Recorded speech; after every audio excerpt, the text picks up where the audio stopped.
Sanibonani guys and welcome back to my YouTube channel. It is your girl Ulungi aka Uluzipho bafethu. Uma ukuthi umusha ku-channel ngicela uvele ugijime uyoklikha u-subscribe button, ulike, ushare, uklikhe ne-notification bell, ucommente so that uzokwazi ukuthola ama-notifications whenever ngiposta i-story esisha bafethu. Uma ukuthi uyabuya kwi-channel, thank you so much for watching. Ningakhohlwa bafethu asiwaskiphi ama-adverts, siyayibuka yonke i-video from the beginning to the end, asiskiphi lutho.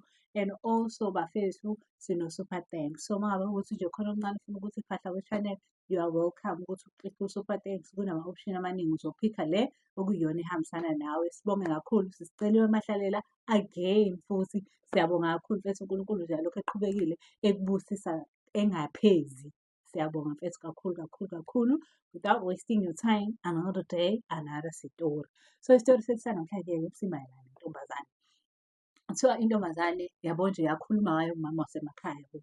So yakhula uma wayo nje ehlezi esho nje ukuthi uyawusaba usathanizinga. Yabo labo mama bosaba usathanizinga bazothi nje mudobe i-tattoo unosathanizinga, ufaka amazinyo egolide unosathanizinga. Yabo nje zonke lezo zinto lezo.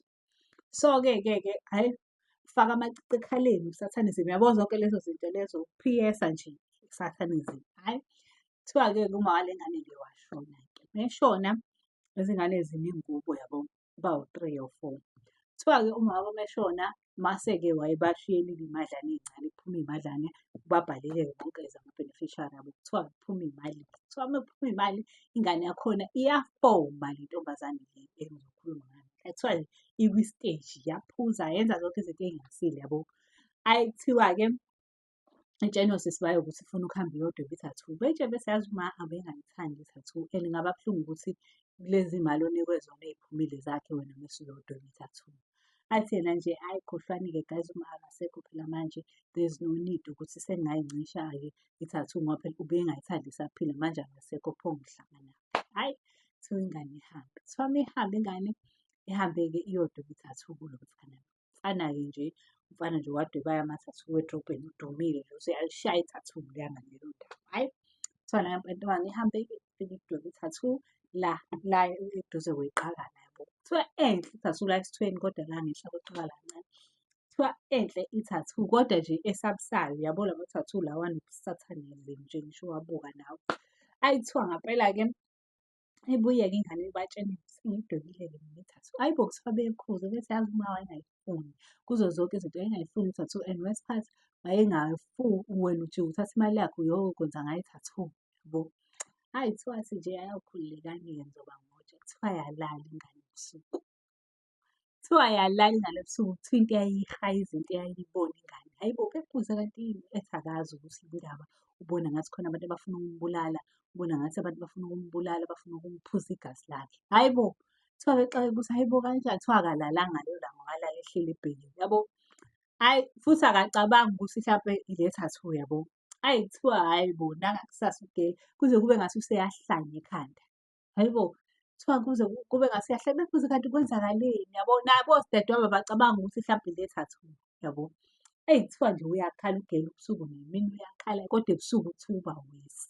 Uyakhala ahayize akhale aze acele ukuthi wozani bezolala naye. Uma belala akalali nomuntu ngisho engathi uyalala uyathuka ahayize akhale yabo. Hhayi beqayekela ukuthi eyi thina asazi-ke manje ukuthi kuzokwenzakala kanjani-ke manje. Hhayi bebe-worried kuthiwa nje impela usisi wakho omdala ezesho ukuthi hhayi ngeke phela sishonelwe ingane kama kade siqeda ukushonelwa uma. Abanye bethi hhayi hlampe ushawa i-trauma yama wakhe yabo ukuthi ushonelwe uma wakhe. Hhayi yabazi abantu benokuthanda ukuyohlola. Hhayi beyithathe-ke ingane-ke kuhanjwe kuyohlolwa. Uma kuhanjwa kuyohlolwa afike asho-ke nje lo baba ukuthi hhayi inkinga nje ayikho enkulu, inkinga yile nto le efakwe le ntombazane la esithweni. Hhayi bo kubuzwa inkinga kanjani kuthiwa nje uma wayo u-angry ngoba yinto awayelokhu esho ukuthi akayithandi. So nje angeke aze ayithole i-peace kanti nale tattoo awayenza vele ngathi ayinawo umoya o-right yabo. Hhayi bo bebuza umoya o-right kanjani bese nje hhayi lo muntu owamenza yona akekho right yabo, umuntu onobudimoni obuthize. So kuhlanganyela nje izinto ey'mbili ukuthi uma wakhe akayithandi nokuthi lo muntu owamenza unobusathane vele. Hhayi kuthiwa-ke bethuke-ke manje hhayi kuzokwenziwa njani-ke manje cause phela uthathe yonke imali wayokwenza ama-tattoo. Hhayi, kuthiwe-ke phela kushuthi komele azame ukuthi ey'khiphe-ke. Hhayi, kuthiwa behambe beyobuza ukuthi malini ukukhipha i-tattoo, bezama ukuthola. Kuthiwe akuduri, akuduri ukukhipha i-tattoo. Hhayi, kuthiwa-ke bemtshela eyi Ntombo, asazi-ke thina sizokwenza njani because le tattoo kumele isuke kuwe for you ukuthi ube right. Kuthiwa hhayi, intombazane-ke ikhale-ke manje ukuthi kodwa uNkulunkulu wami ngangenzani. Kuthiwa hhayi, ekugcineni ingane-ke ile ntozi vedane besho ukuthi bathe sibe nayo le mali efunekalayo yokucuma ama-tattoo, asinayo and nawe leyo mali awusenayo, imali usuyidlile yonke. Wahamba wayokwenza into zakho washaya lentuzana ama-shopping, wabuya futhi wazolentuza wazodweba ama-tattoo. So imali ayisekho. Eyi kuthiwa ikhale intombazane, ikhale intombazane kuthiwa ngaleli langa leli kade bebuyile kuthiwa kwaba uyise. Kushuthi-ke ngaleli langa leli ugele kade ebuyile-ke enyangeni. Eyi kuthiwa kube rough that night, yezwa yini? Kuthiwa ugele uyakhala, uyahayiza, bevuke bonke behlale phansi. Ayi bo, kuthiwa bethuka, kuthiwa ugeli avele athathe i-ayina yezwa. Kuthiwa bethathe i-ayina ethi uyayilentuza ebuye esabe yabo.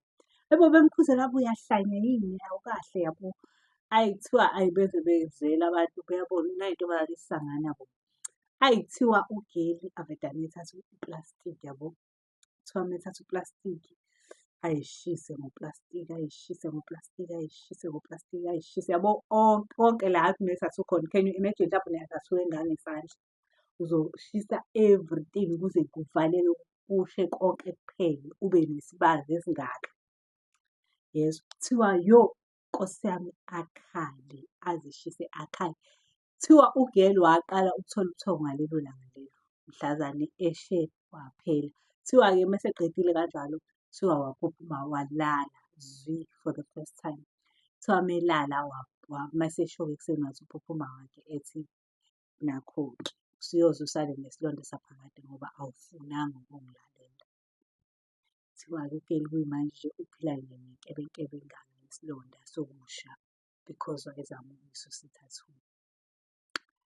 So asazi-ke guys, siphela lapho-ke isitori sethu sanamhlanje. I hope khona enikufundile guys nokuthi ehene khona nje la esizokusiza khona le story, I do not know. Kodwa nje ningakhohlwa siya-subscribe, siya-like, siya-share, siklikhe ne-notification bell. Mase silalela iy'tori ezimnandi guys, ukuze nokuthi nje guys ngisuke ngithi click i-notification because ngenzela ukuthi uthole ama-notifications whenever ngipost i-story. Ungaze uyocutha ka-TikTok because sometimes kuyenzeka ngiziphoste la, ngingasiphosti ka-TikTok. Thank you so much for watching.